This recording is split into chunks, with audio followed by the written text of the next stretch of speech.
दिसंबर के महीने में लोगों की बड़ी तादाद घर पर सर्दियों की छुट्टियां एंजॉय कर रही होती हैं। ये वो वक्त होता है जब लोग कंबल ओढ़े दिन भर खाते रहते हैं और कॉफ़ी और चाय के कप पीते रहते हैं।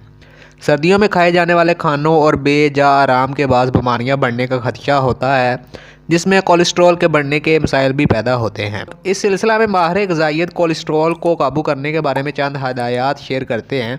आइए इन्हें जानते हैं। नंबर 1, सर्दियों के फल और सब्जियां खाएं। सर्दियों में कई किस्म के ताज़ा फल, हरे पत्तों वाली सब्जियां और सलाद की सब्जियां जैसे गाजरें, गोभी और मूली वगैरह दस्तयाब होती हैं। इनमें विटामिन्स, मिनरल्स और फाइबर बड़ी मिकदार में पाए जाते हैं, जो कि दिल की सेहत और कोलेस्ट्रॉल के लिए मुफीद होते हैं। इसके अलावा सेब, नाशपातियाँ और नार भी कोलेस्ट्रॉल को काबू करने के लिए मुफीद होते हैं।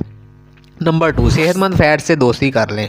तमाम फ़ैट्स बुरे नहीं होते। सैचुरेटेड और ट्रांस फैट से जहां कोलेस्ट्रॉल बढ़ता है, वहीं ओमेगा 3 फैटी एसिड जैसे अनसैचुरेटेड फ़ैट दिल की सेहत के लिए मुफीद होते हैं। सर्दी के मौसम में सालमन मछली, सरमई मछली और पलाव मछली खाने की आदत डाल लें और इसके साथ साथ सेहतमंद फ़ैट्स बनाने के लिए अलसी का बीज, अखरोट और तख्म शरबती का इस्तेमाल भी आप कर सकते हैं।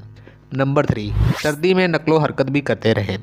सर्दी के मौसम में अमूमी तौर पर आउटडोर सरगर्मियाँ महदूद हो जाती हैं, ताहम कोलेस्ट्रॉल पर काबू रखने के लिए नकलो हरकत और वर्जिश बहुत ज़रूरी है। सर्दी के मौसम में एक हफ़्ते के दौरान 75 मिनट सख्त और 150 मिनट हल्की वर्जिश को मकबूल बनाना चाहिए।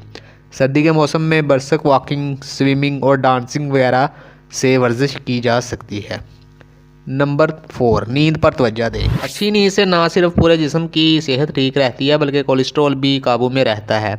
कोलेस्ट्रॉल को काबू में रखने के लिए रोज़ाना 7 से 8 घंटों की नींद का मकबूल भी बना लें। ज़हनी दबाव को कम करें। पेचीदा ज़हनी दबाव के बाद कोलेस्ट्रॉल के लेवल्स पर मनफी असरात मरतब होते हैं। सर्दी के दिनों में योगा और इबादत करने की कुदरती मकामात पर वक्त गुजारने के साथ साथ अपने प्यारों के साथ वक्त गुजारें। ऐसा करने से आपका ज़हनी दबाव कम होगा और ज़हनी दबाव के कम होने से कोलेस्ट्रॉल में भी खुद ब खुद कमी आएगी।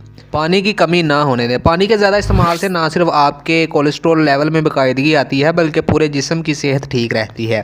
सर्दी के मौसम में पानी की कमी होने के बाद कोलेस्ट्रॉल बढ़ सकता है, तब अगर पानी को ज़्यादा इस्तेमाल किया जाता है तो इससे जिस्म का मेटाबॉलिज्म बेहतर रहता है और जिस्म से तेज़ाबियत खारिज होती रहती है, जिससे कोलेस्ट्रॉल भी काबू में रहता है।